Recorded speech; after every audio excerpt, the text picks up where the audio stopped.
जो अब तक नतीजा आया, जो बिहार का नतीजा जिसमें एमआईएम पार्टी के अब तक 5 उम्मीदवार कामयाब हुए और जुबली हिल से हमने जिस कैंडिडेट को सपोर्ट किया वो भी कामयाबी मिली।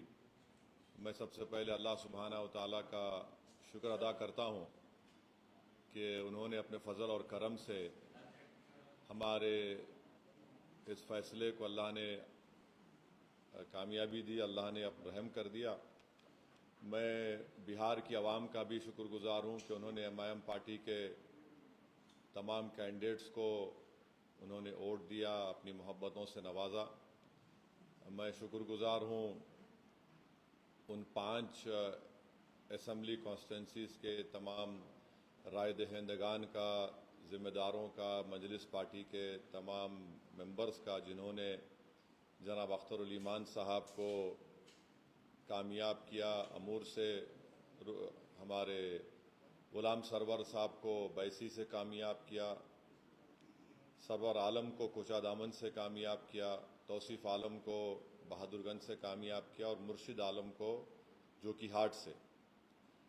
और मैं साथ ही साथ शुक्रिया अदा करना चाहूँगा हमारे बिहार रियासत के सदर जनाब अख्तर उल ईमान साहब का, आफ्ताब साहब का, आदिल हसन साहब का और तमाम वहाँ के मजलिस के ज़िम्मेदारों का कि उनकी बड़ी मेहनत कोशिशें रहीं कि हम इस 5 सीट पर कामयाबी हासिल कर पाए और बहुत से मुकामात पर हमको एक बड़ी तादाद में वोट भी मिले।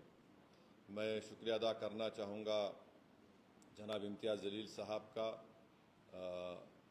मुफ्ती इस्माइल क़ासमी साहब का जो रुकन असम्बली मालेगांव हैं, और महाराष्ट्र से जो तमाम मजलिस के ज़िम्मेदार आए, दिल्ली से आए, उनका शुक्रिया अदा करता हूँ। हैदराबाद से अहमद बराला साहब गए और वो ज़िम्मेदार थे अमूर विधानसभा के लिए, और जनाब माजिद हुसैन साहब का ख़ास तौर से जो तौसीफ़ आलम साहब की विधानसभा बहादुरगंज में मेहनत किए, और तमाम मजलिस के अरकान बल्दिया का जो बंगाल से भी आए, झारखंड से भी आए।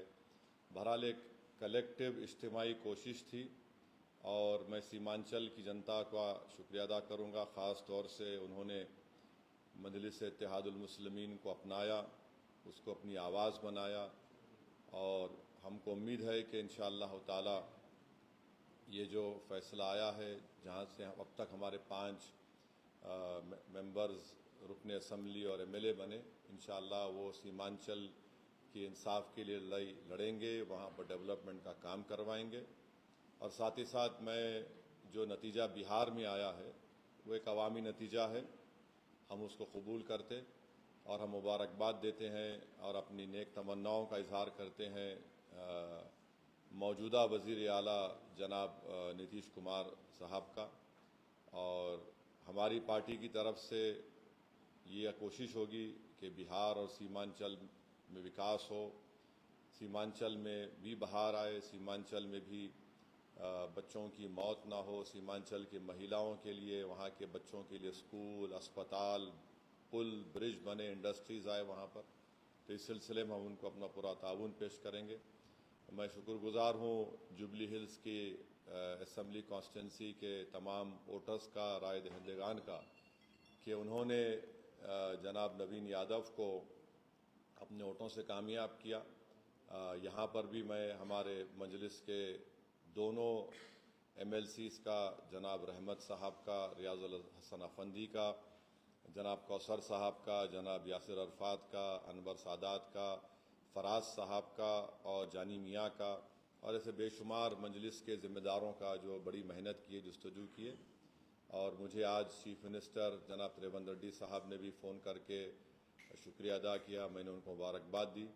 और मैं समझता हूँ कि 2023 के असम्बली इंतखाबात के बाद ये एक बहुत बड़ी कामयाबी जो मिली है जुबली हिल से नवीन यादव को, इसमें बहुत बड़ा रोल सीएम की लीडरशिप रही और ख़ास तौर से उनके मिनिस्टर्स मेहनत किए। और मैं ज़िक्र करना चाहूँगा टेमरिस के चेयरमैन का कि उन्होंने बड़ा अच्छा कोऑर्डिनेशन किया, उनको भी मुबारकबाद।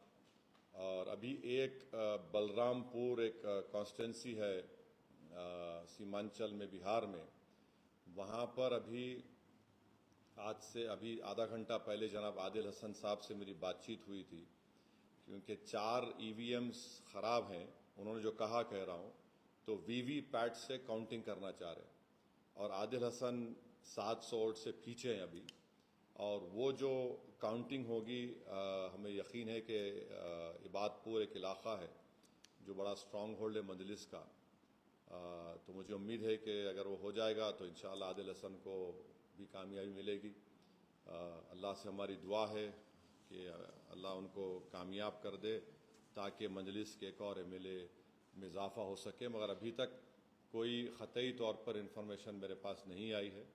जो लास्ट मेरी बातचीत आदिल हसन साहब से हुई थी, बाहर निकले थे, तो उन्होंने मुझसे किसी के फ़ोन पर ये कहा है। तो अब देखना यह है कि वो कब मुकम्मल होगी, उसका क्या नतीजा आएगा।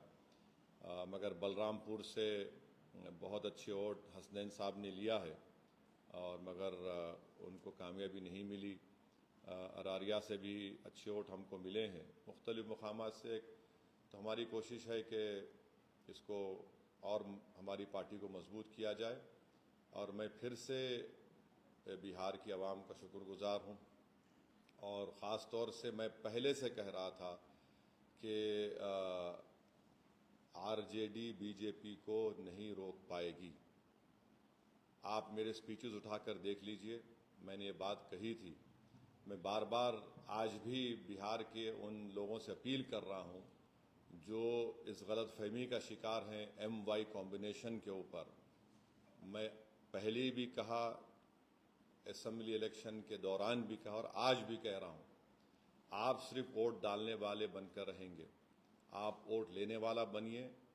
इससे 2 फ़ायदा होगा, आपकी लीडरशिप बनेगी और आपके ज़रिए से आप कम्युनल और फाशिस्ट फोर्सेस को रोक पाएंगे।